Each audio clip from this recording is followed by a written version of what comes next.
Hello, this is Dr. Daniel Van Ingen. Welcome to the Dr. Van Ingen Clinical Psychology and Parenting Show. I want to talk about anger and emotional responses for parents. So let me just jump right into it. Some parents get angry because they're a ducks in a row person. So things have to be lined up. And if things are disorganized, if the ducks are not in a row, they get angry. Some get angry because of a bruise of inadequacy. So a child says, how can you be so mean? A child says, I hate you. A child says, what happens? That cuts at the deepest place sometimes for some people. Instead of getting your head above, like an eagle fly up, take perspective, we get sucked into that process and we take it personally, right? What's going on? Our bruise of inadequacy. Maybe you grew up in a tough, dysfunctional family and you said, I'm not going to be like my mom. I'm not going to be like my dad. But now you're being reminded that you're a bad parent. Instead of getting above it, right? So we above it, we say things like, listen, John, we don't talk like that in our family. We say respectful comments, right? We don't make those comments. And that's inappropriate in our family. And if you do that 3 times, there's going to be a major consequence this week. You're going to lose Saturday night's movie time. Instead, you're going to do some writing time. Instead, you're going to do temporary interruption in their bedroom time or some other kind of thing. That's just an example. But so you're above it. You're looking at their misbehavior and say, okay, that's inappropriate. But instead, we get sucked into what's going on there is our own bruise of inadequacy limits our ability to say, look, that's an inappropriate behavior. So we want to continue to communicate expectations and standards of behavior to our children. So we need to work through the whisperings in our heart. We need to do some reflection and make sure that we know why we're getting angry. So it could be we're a ducks in a row person. It could be that there's a bruise of inadequacy that developed from our family of origin. Could be that our pride is pricked, right? You always, you never, maybe you always do that, right? We hear that.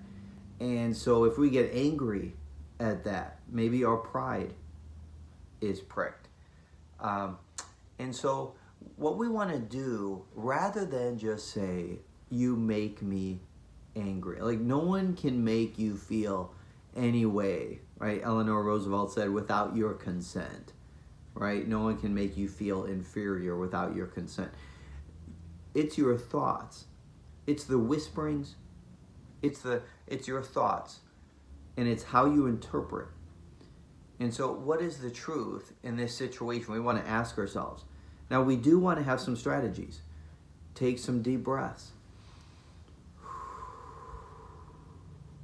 We want to notice the sensations in our body, right? And allow those sensations to come up. Urge surfing when it comes to dealing with urges and triggers for addicts. In the same way, if you struggle with, and so you addicts write out the urge through the sensations, doing a sensation scan. You ride out the wave and let the sensations pass. In the same way, you want to be aware of the sensations in your body when things are happening. So first we want to take responsibility.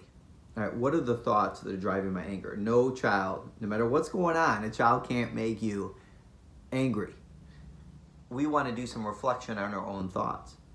2, we want to do some surfing with some of those sensations. Let the feelings pass. 3, we want to have some strategies.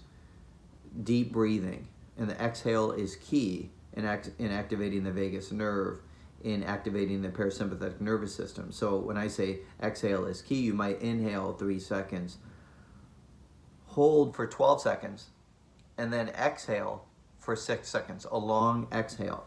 Get that carbon dioxide out of the body. so we can get more oxygen in. And you do want to engage in exercise and healthy sleep, as we talk about. And what we eat does matter. And where we put our attention, selective attention, having even distraction techniques can be helpful. But sitting down, having meetings, discussing what happened and what's expected in our family are key. That's what's important. As we seek a healthy, optimistic, a hopeful, and a faith-filled family where we each take responsibility for our own emotions, our own emotional life in a healthy family. And that requires some reflection and a lot of discussion. Let me know if you have questions. This is Dr. Daniel Van Ingen with this week's Dr. Van Ingen Clinical Psychology and Parenting Show.